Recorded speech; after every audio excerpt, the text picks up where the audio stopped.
Miss Paula, halika na. Shh! Huwag ka dyan para kanyang pukesa. Ampi.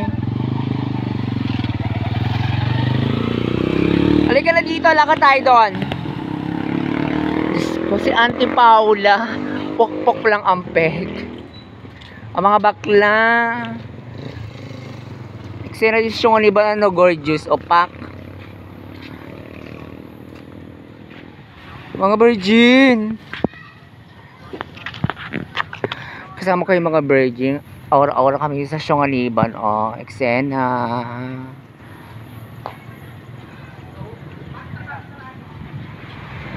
Pinasaraduhan ko kasi darating ka, Tia.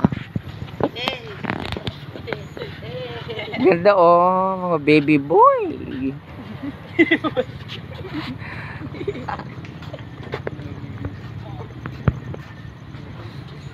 Walang tao, mga box. Ang ganda pa oh, kasi walang pag-ata pa oh. Sirana yung pa oh. Ano na? Dapat next year, Tia, Mama Ronnie, itong magaya mong eksena nila oh. Simple lang pero gorgeous. O, pak. Oh, kahit ganyan lamang. Diba? Super pure lang siya. Pak. Gorgeous. Ito, kasama ko po yung mga virgin dito. Ito po talagang magbebenta sa video na to. Maghahakot ito ng maraming salapi sa aking YouTube. Ganda oh. So alam mo na Mama Rufa ha, next year. Ganyan lang oh, simple eksena lang pero bonggadera. Diba? Silhouette lang. Nilagyan lang siya ng plastic para hindi mabasa. Diba Miss Maha? Ito po si Miss Maha Salvador, Miss Cebu 2027. Dahil wala po kami na harbat na ombre. Maganda yung tree nila doon. Wakot yun lang tayels. Simple lang eksena ng Syonganiban pero pasok sa banga, Tia. O, no?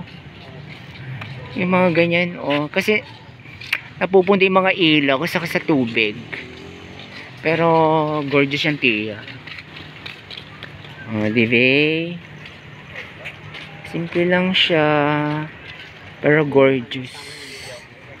Simple lang pero check ka na. Pasok na sa bangay mga si Miss Paula. May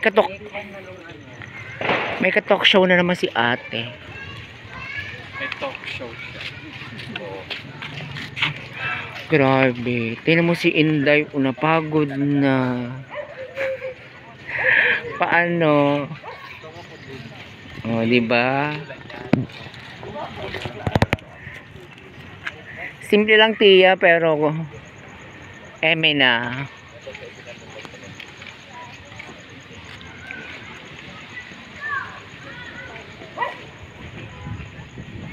Ang eksena nila sa tabing dagat lahat yung yung decoration. Papagaya ko kay Mama Ronnie ito sa Batubalani next year. Sige, ng Bagyo yan. Ay, wa Bagyo Beans na, Tia. Nung maglagay sila ng gawa ng Bagyo Beans. Yung mga kabis-kabis din, nawala ng ilaw sa kayo Yolanda yan. No? No? Hindi naman kasi mga pang ano yan. Pang outdoor, Tia.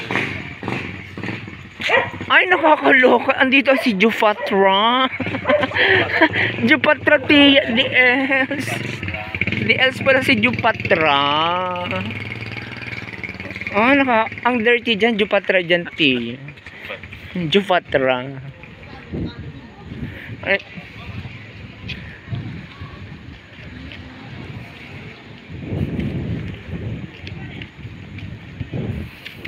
Diba? Eksena nila. Pero ang pangit doon may Jufatra doon.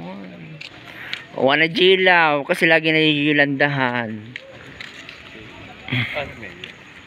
Nilagay siya ng ulanan. So pag ang tendency pag naulanan yung yung mga ilaw. Ganito siya dati.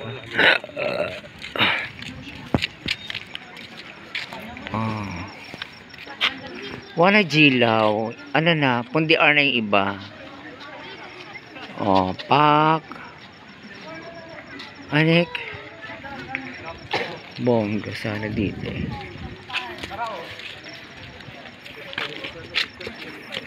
Pwede sumakay. Pwede sige sa Tiya, may upuan no.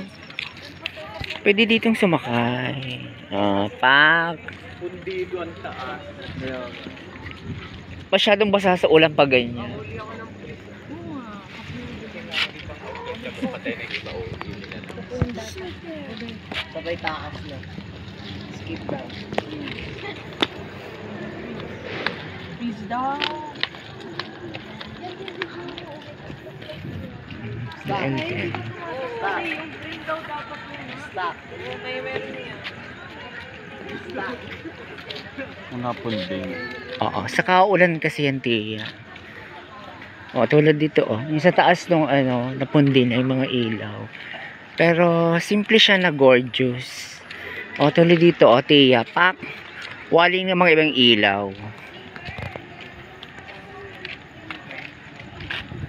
Pero gorgeous. Kanorek. Correct. Kaya pala walang gilaw yung iba. Ganyan kalaki, o, 'di ba, Bongadera. Pero nawala na yung ilaw sa pinakataas niya. Kasi si Ate Yoli kasi ang may kasalanan niyan. Ay, ito pala yung mga itinagdag nila. Oo.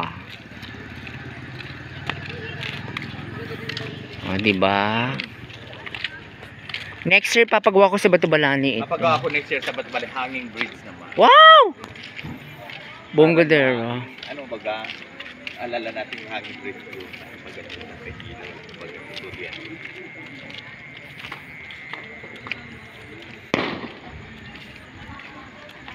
Talaga pag hindi pang outdoor. Outdoor. Ayan o. Tinalian na lang nila dito.